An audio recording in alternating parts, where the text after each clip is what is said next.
प्राय सुभद्रेषु नित्यं भागवत सेवया भगवते उत्तमश्लोके भक्तिर्भवति नैष्ठिकी कृष्णाय वासुदेवाय देवकी नंदनाय च नन्दगोपकुमाराय श्रीगोविन्दाय नमो नमः।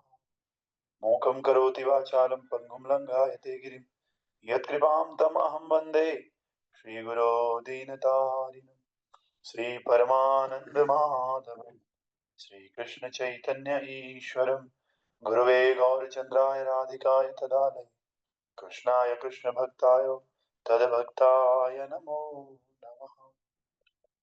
नमो विष्णुपादाय कृष्णपृष्ठाय भूतले श्रीमते भक्तिवेदांत स्वामिने इति नामिने नमस्ते सारस्वते देवे गौरवाणी प्रचारिणे निर्विशेष शून्यवादी पाश्चात्यदेशतारिणे जय श्री कृष्ण चैतन्य प्रभु नित्यानंद श्री अद्वैत गदाधर शिवाजादि गौर भक्तवृंद हरे कृष्णा कृष्ण कृष्ण हरे हरे हरे राम राम राम हरे हरे।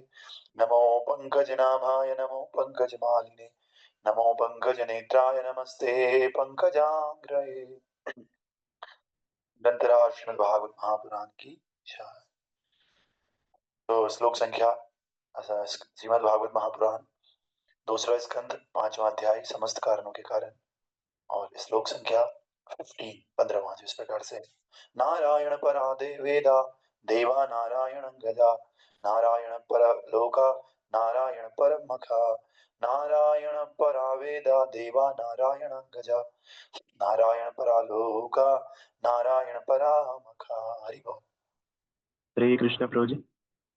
नारायण परा देवा नारायण परा वेदा देवा नारायण गजा नारायण परा लोका नारायण परा मुखा। हरे कृष्ण प्रभु जी। प्रणाम प्रभु जी। नारायणं परा वेदा देवा नारायणं गजा नारायणं परा लोका नारायण परा मखा। हरि बोल। हरे कृष्ण प्रभु जी। प्रणाम। नारायणं परा वेदा देवा नारायणं गजा नारायण परा लोका नारायण परा मखा। ओके, तो हमने कल देखा कि सृष्टि के 5 मूल अवयव काल ये सब जो भी क्रियाएं भगवान के द्वारा उत्पन्न होती हैं, जीव का स्वभाव, ये सब भगवान के भिन्नांश है। और सच बात तो ये है कि उनका कोई अन्य महत्व है नहीं बिना भगवान के। आइए आज का जो श्लोक इसका अर्थ इस प्रकार से है, सारे वैदिक ग्रंथ परमेश्वर द्वारा बनाए गए हैं और उन्हीं के निमित्त हैं। देवता भी श्री भगवान के शरीर के अंगों के रूप में उन्हीं की सेवा के लिए हैं। विभिन्न लोक भी श्री भगवान के निमित्त हैं और विभिन्न यज्ञ उन्हीं को प्रसन्न करने के लिए संपन्न किए जाते हैं। इसलिए कह रहे हैं नारायण परा वेदा, यानी कि सारे वैदिक ग्रंथ नारायण द्वारा बनाए गए और उन्हीं के लिए, है ना। फिर नारायण अंगजा, अंगजा मतलब उन्हीं के लिए सहायक है। और नारायण परालोका, सारे लोग नारायण की सेवा के लिए। और नारायण परा मखा, मखा मतलब होता है यज्ञ। सारे यज्ञ जितने भी हैं वो केवल भगवान से कृष्ण की प्रसन्नता के लिए किए जाते हैं। तात्पर्य भाई अर्चनीय वंदनीय प्रातः स्मरणीय जगत गुरु शिल प्रभुपाद जी द्वारा शिल प्रभुपाद की जय। प्रभुपाद बता रहे हैं वेदांत सूत्र के अनुसार परमेश्वर समस्त प्रमाणिक शास्त्रों के रचयिता है और सारे प्रमाणिक शास्त्र इन्हीं परमेश्वर को जानने के लिए। वेद का अर्थ है भगवान विषय ज्ञान। वेदों की रचना बद्ध जीव की विस्मृत चेतना को जागृत करने के लिए ही हुई है।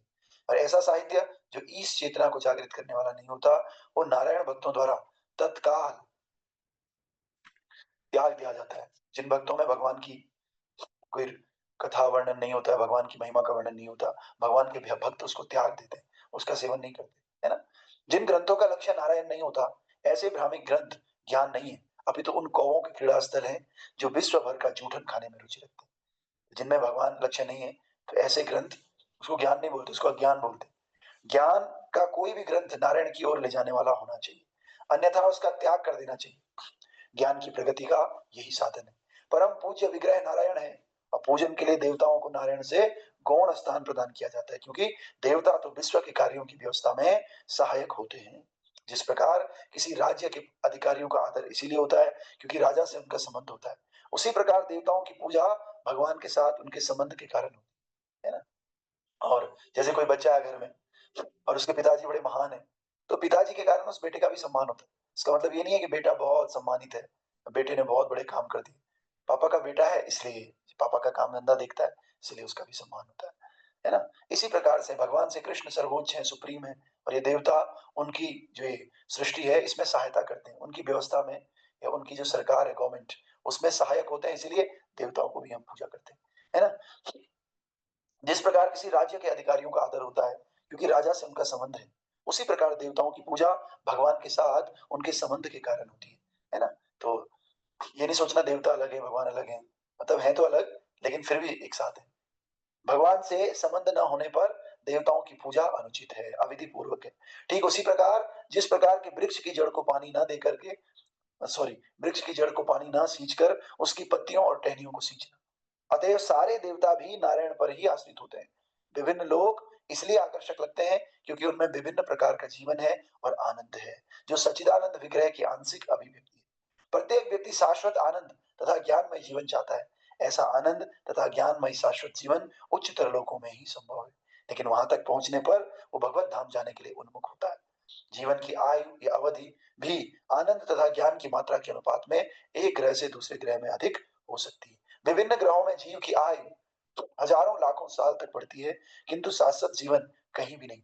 किंतु जो व्यक्ति सर्वोच्च लोक अर्थात ब्रह्म लोक तक पहुंच जाता है, वो वैकुंठ लोक जाने की कामना कर सकता है, जहाँ जीवन शाश्वत है। अतएव एक लोक से दूसरे लोक की यात्रा का अंत भगवान के परम लोक यानी कि भगवान के धाम जाने में हो जाता है। यहाँ जीवन शाश्वत है और ज्ञान तथा आनंद से पूर्ण है। तो भक्तों हम सब लोगों को कहीं ना कहीं ऊपर उठना है, आनंद चाहिए ना, तो इस आनंद के लिए हमें ऊपर के लोगों को जाना होता है।